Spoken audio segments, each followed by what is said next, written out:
यिर्मयाह का ग्रंथ अध्याय 11। विधान भंग करने का दंड। यिर्मयाह को प्रभु की वाणी यह कहते हुए सुनाई पड़ी, इस विधान के शब्द सुनो और उन्हें यूदा के लोगों और यरूशलेम के निवासियों को समझाओ। तुम कहोगे, प्रभु इज़राइल का ईश्वर यह कहता है, जो व्यक्ति इस विधान के शब्दों पर ध्यान नहीं देता वह अभिशप्त है।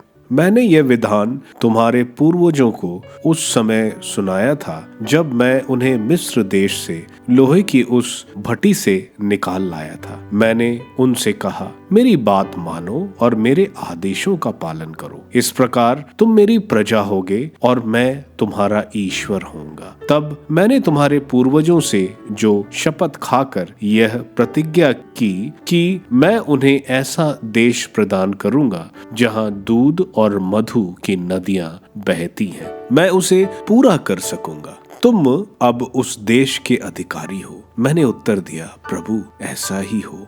प्रभु ने मुझसे कहा, यूदा के नगरों और यरूशलेम की गलियों में इन सब बातों की घोषणा करो। विधान के शब्दों पर ध्यान दो और उनका पालन करो। जिस दिन से मैं तुम्हारे पूर्वजों को मिस्र से निकाल लाया, उस दिन से आज तक मैं निरंतर उनसे यह अनुरोध करता रहा कि तुम मेरे आदेश का पालन करो। तब भी उन्होंने नहीं सुना और मेरी बातों पर ध्यान नहीं दिया, बल्कि वह अपने दुष्ट हृदय की हठ धर्मी के अनुरूप आचरण करते रहे। इसलिए उन्होंने उस विधान के उल्लंघन के सब परिणाम भुगतने पड़े जिसका पालन करने का मैंने आदेश दिया, किंतु उन्होंने ऐसा नहीं किया। प्रभु ने मुझसे फिर कहा, यूदा के लोगों और यरूशलेम के निवासियों ने षड्यंत्र रचा है। वह अपने उन पूर्वजों के पाप फिर कर रहे हैं जिन्होंने मेरी बात पर ध्यान देने से इनकार किया। वे अन्य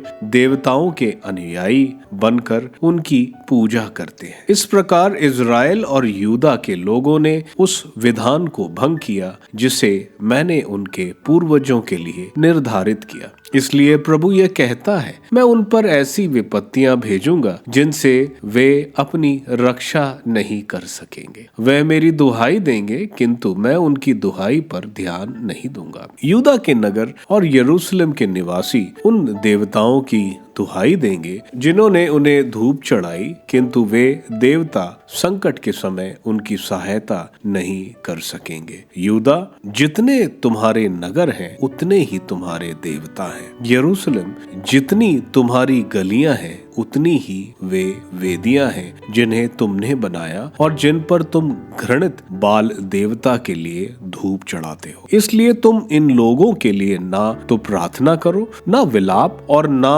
अनुनय विनय, क्योंकि यदि ये संकट के समय मेरी दुहाई देंगे तो मैं नहीं सुनूंगा। मेरे प्रियतमा मेरे मंदिर में क्यों आती है? उसका आचरण कपट पूर्ण है। क्या तुम पर आने वाले संकट को मानते और पशु बलि टाल सकती है? तब तो तुम फिर आनंद मना सकती। प्रभु ने तुमको यह नाम दिया था, सदाबहार रमणीय जैतून वृक्ष, किंतु वह एक भयंकर आंधी भेजकर उसके पत्ते जलाएगा, उसकी डालियां तोड़ दी जाएंगी। सर्वशक्तिमान प्रभु जिसने तुमको रोपा तुम्हारे घोर विपत्ति की घोषणा करता, क्योंकि इज़राइल और यूदा के लोगों ने कुकर्म किया है। उन्होंने बाल देवता को धूप चढ़ाकर उसका क्रोध बढ़ाया है। यिर्मयाह के विरुद्ध षड्यंत्र। प्रभु ने मुझे सावधान किया तो मैं जान गया। उसने उनका षड्यंत्र मुझ पर प्रकट किया। मैं तो